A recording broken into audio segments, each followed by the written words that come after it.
par des paroles moqueuses. Il y a des gens qui font des études, ils parlent à ses parents. Mais toi, tu connais rien. Mais toi, tu viens du bled. Mais ça, c'est pas ton époque. Ça, vous pensez que c'est une manière de parler à ses parents? S'adresser ainsi? De les rabaisser? C'est-à-dire qu'ils connaissent rien. Pourquoi? Il n'y a que ceux qui ont bac plus 5 qui connaissent des choses. Wallah al-Azim, je connais plein de gens qui ont des bac plus 4, 5. Wallah, c'est les plus idiots que je connaisse. Wallah al-Azim. Depuis quand le diplôme, il fait de toi quelqu'un d'intelligent? Wallah, et nos parents, ils étaient... Wallah al-Azim, mon père, il était illettré. Wallah, je le considère plus intelligent que moi. Et pourtant, je parle plusieurs langues étrangères et j'ai des diplômes à la fac et j'ai étudié à la Sorbonne. Wallah, les diplômes, ça ne veut rien dire. Vous croyez que c'est facile de venir à 12 ans, 13 ans, de traverser la Méditerranée dans un pays, de travailler, de fonder une famille, d'être honnête toute sa vie, de jamais voler, d'éduquer ses enfants, de travailler 2, 3 travails jusqu'à la fin de sa vie, jusqu'à l'âge de la retraite? Vous croyez que c'est donné à tout le monde de faire ça? Vous croyez que ça ne demande pas beaucoup de courage, beaucoup de volonté? Tous ces efforts que nos parents ils ont fait. Oui, votre mère, ça fait 30 ans, 40 ans qu'elle s'occupe de vous, qu'elle lave vos vêtements, vous rentrez à la maison, vous fait à manger. Vous croyez que c'est donné à tout le monde de faire ça?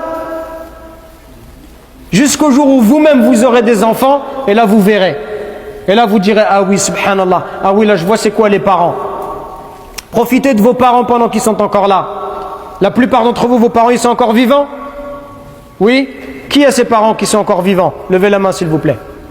Regardez, mashallah, tabarakallah alaykum. Là, moi je vous envie. Moi, mes 2 parents, ils sont décédés. Rahmatullah alayhima. Moi, je vous envie, j'aimerais bien être à votre place.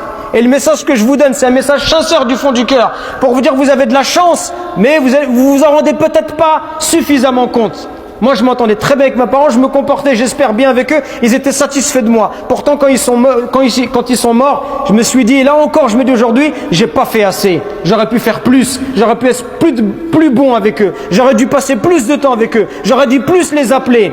Et aujourd'hui, vous savez, c'est quoi? Ce que j'aimerais par-dessus tout, ce qui a à mes yeux le plus de valeur, ce que j'aimerais vraiment, c'est juste d'être posé avec eux, de discuter. D'être posé avec ma mère ou mon père, de boire un verre de thé, de discuter avec eux. Pour moi, aujourd'hui, je vous dirais ça, c'est le bonheur. Le bonheur, il est là à côté de vous. Le bonheur, c'est pas avoir une grosse voiture ou une grosse maison. Le bonheur, c'est d'avoir des parents en bonne santé, de les visiter. Ils sont satisfaits de toi. Ils te font des douas. Ils te souhaitent le bien. Et toi, tu t'occupes d'eux. C'est ça, le bonheur. Profitez avant qu'il soit trop tard. Profitez avant qu'ils disparaissent, qu'ils quittent ce bas monde. Et là, après, vous allez pleurer, vous allez regretter. Et ce que je vous dis, c'est pour vous que je vous le dis. Je vous le dis par miséricorde, par bienfaisance, par amour pour vous dire, ne laissez pas passer cette occasion-là. Les parents, c'est un trésor d'Allah subhanahu wa ta'ala. Par vos parents uniquement, vous pouvez atteindre les hauts degrés du paradis. Alors corrigez votre manière d'être avec eux. Corrigez votre manière de leur parler, votre manière de les regarder. Arrêtez de les prendre pour des imbéciles parce qu'ils n'ont pas fait d'études. Arrêtez de les prendre pour des idiots parce qu'ils ne connaissent pas la société. La nuit, elle ne dort pas pour que toi tu puisses dormir. Si tu es malade, elle préfère être malade à ta place. Qui, subhanallah, en dehors de ta mère, va se comporter comme ça avec toi? Qui, subhanallah? Il n'y a personne. Et pourquoi la mère a fait ça? Parce que c'est Allah, il lui a donné un amour incroyable. C'est un miracle. Et comment ça, après toi, au bout de 15 ans, 20 ans, tu te permets, tu regardes ta mère avec un regard, subhanallah. Quand elle a besoin de toi, tu n'es pas là. Tu es là pour tes potes et tu n'es jamais là pour ta maman. Et tu n'es pas capable de lui dire je t'aime après tout ça. Qu'est-ce qu'il te faut pour que tu dises je t'aime? C'est parce que nos cœurs ils sont malades. C'est parce qu'on a le cœur noir et sale. Qu'on n'arrive pas à être bon envers les gens qui ont été le plus bons envers nous. Qu'on n'est pas qu'on prenne pas du plaisir à s'asseoir avec eux, à discuter avec eux, qu'on fasse pas attention à leurs besoins, à leurs soucis. Et nos mères, depuis qu'on est tout petit, elles nous répètent toujours les mêmes choses. Et on entend toujours les mêmes choses. Range ceci, fais cela. Et nous, on s'en fiche. Et comme ça pendant des années, jusqu'à ce que nos parents, ils arrivent à un âge, ils sont fatigués. Fatigués à cause de qui? Fatigués à cause de nous, les enfants. On les a fatigués. Pourquoi on les a fatigués? Parce qu'on les fait répéter tout le temps la même chose. Parce qu'on n'a pas de rahma, de miséricorde, et de dire je vais soulager ma mère. Parce qu'on pense qu'on est des rois, qu'on met les pieds sous la table. Et la mère, qu'elle, c'est une boniche qui doit être là que pour nous faire à manger, nettoyer nos vêtements et nous repasser nos affaires. Jusqu'à quand cette insouciance, subhanallah? Les parents, c'est les seules personnes sur terre, ils préfèrent que toi, tu sois au-dessus d'eux au paradis. C'est les seuls qui préfèrent que tu réussisses plus qu'eux. Tes potes qui sont là, si tu réussis, peut-être ils vont être jaloux. Les parents, ils souhaitent que toi, tu sois meilleur qu'eux. Ils sont fiers de ta réussite.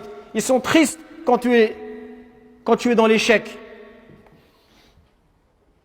C'est pour ça qu'un jour, un homme, il a vu Abdullah ibn Omar et il portait sa mère sur son dos pendant le pèlerinage. Et il a décliné des vers de poésie. Celui qui est ingrat envers ses parents, celui qui hausse le ton envers ses parents, celui qui insulte ses parents, celui qui tourne son dos à ses parents, celui qui n'obéit pas à ses parents, celui qui hausse la voix sur ses parents, l'ingrat, le prophète il parle de lui. Allah n'acceptera de lui ni acte obligatoire ni surérogatoire. Wa bil walidayni ihsana. Allah il a utilisé le terme ihsan, l'excellence. Avec tes parents, dans le Coran il dit, avec ton père et ta mère, tu dois atteindre l'excellence. Toi qui regardes cette vidéo, écoute bien ce que je vais dire là, écoute bien ce que je vais dire, je suis désolé, je suis énervé, mais c'est important. Respectez vos parents. Respectez vos parents. Des parents, ça se rachète pas. Une fois que tu as perdu tes parents, c'est terminé, t'en retrouveras pas d'autres. C'est terminé. Et c'est un truc de ouf aussi. Quand vous êtes dehors, il y en a certains, ils se sentent avoir des ailes poussées. Hein? Il y en a, ils se permettent de manquer de respect à leurs parents devant les gens. C'est incroyable ça, c'est un truc de fou. Et vous êtes les premiers à dire ouais moi ma mère, celui qui lui fait ci, celui qui lui fait ça. Et toi déjà réveille-toi, remets-toi à ta place. Ne manque pas de respect à tes parents. Si toi déjà tu manques de respect à tes parents, ne t'étonne pas que dehors il y a d'autres personnes qui lui manquent de respect. Et surtout pensez à ceux qui ont perdu leurs parents. Pensez à ceux qui ont perdu leurs parents. Il y en a, ils sont orphelins aujourd'hui.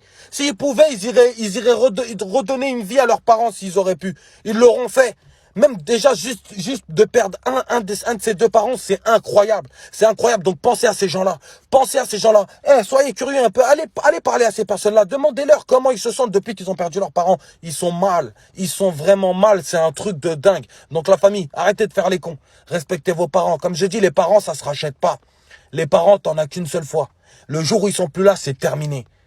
En plus, c'est eux qui vous ont mis au monde. C'est eux qui ont tout fait pour vous. Ils pourraient donner leur vie pour vous. Donc, ressaisissez-vous. Peut-être que vos parents, soi-disant, des fois, mon père, ma mère, ils me prennent la tête et compagnie. Ouais, estime-toi heureux. Estime-toi heureux qu'ils te prennent la tête. Parce que le jour où ils seront plus là, tout ça, ça va te manquer. Tout ça, ça va te manquer de dingue. Je te le dis, moi. On est ensemble, la famille, c'est MTX Collection. Ici, on diffuse que la bonne parole. Allez checker, il y a encore plein d'autres vidéos. Vous allez kiffer la famille, aimer à fond, partager à fond et venez me suivre. Comme je dis toujours, c'est bien d'aimer, mais vaut mieux suivre si tu veux encore entendre de belles paroles. On est ensemble, la famille. Mouah, c'est MTX Collection. Gros bisous sur vos fronts, la famille. Je compte sur vous, on est ensemble. Quand tes parents te disent, alors qu'ils ont tout sacrifié pour toi, alors qu'ils travaillent dur pour avoir de l'argent, pour que tu aies les meilleurs habits, tu aies les meilleurs des nourritures, pour que tu manques de rien. Et quand ta mère, elle te dit juste, tu peux m'aider à plier le linge, ou ton père, tu peux m'aider à porter ça. Oh, j'ai pas le temps. Oh, après. Ça, c'est grave. C'est de l'irrespect. Pire encore avec tes parents. Pourquoi ? Parce qu'on a dit tout à l'heure que celui qui n'était pas respectueux, il ne sera pas aimé. Imagine-toi, tes parents ne t'aiment pas. Enfin, on sait que tes parents, même si t'es pas irrespectueux, ils t'aimeront quand même, mais tu les mets en colère. Quelque part, tu les dégoûtes un peu parce que tu leur as parlé mal ou autre. Imagine-toi les conséquences. Alors que le prophète sallallahu alayhi wa sallam a dit la satisfaction de Dieu est dans la satisfaction des parents. Et la colère de Dieu est dans la colère des parents. Il y a des frères qui viennent me voir et qui pleurent et qui donnent tous les jours des sadaqat. Et ils disent, subhanallah, ma mère, elle est morte alors qu'elle était fâchée sur moi. C'est la misère, hein. Ta mère, elle est morte. Alors que, imagine ta mère, elle meurt. Et elle a la rage sur toi. Allah la trabhak, qu'Allah fasse en sorte que tu ne gagnes jamais. Et elle meurt demain. Et il vient, il me parle et il pleure. Pourquoi il pleure? Parce qu'il est mort en embrouille avec sa mère. Il est mort en embrouille, son père il était dégoûté sur lui, il avait la haine sur lui. Hein? T'es mort comme ça, ben oui, bouffon. T'as rien compris. Qu'est-ce que t'as pas compris? C'est que peut-être qu'il allait mourir demain. Et toi tu t'es mort, et wallah l'azim, il a dit plus jamais de ma vie je pourrais lui demander pardon. Ça y est, les yeux lorsqu'ils se ferment, ils se ferment à jamais. Ils ne se réouvriront plus jamais. Et c'est avec ça qu'on est en train de jouer tous les jours. Vous savez pourquoi? Parce qu'on a oublié qu'en fait que nous allions mourir.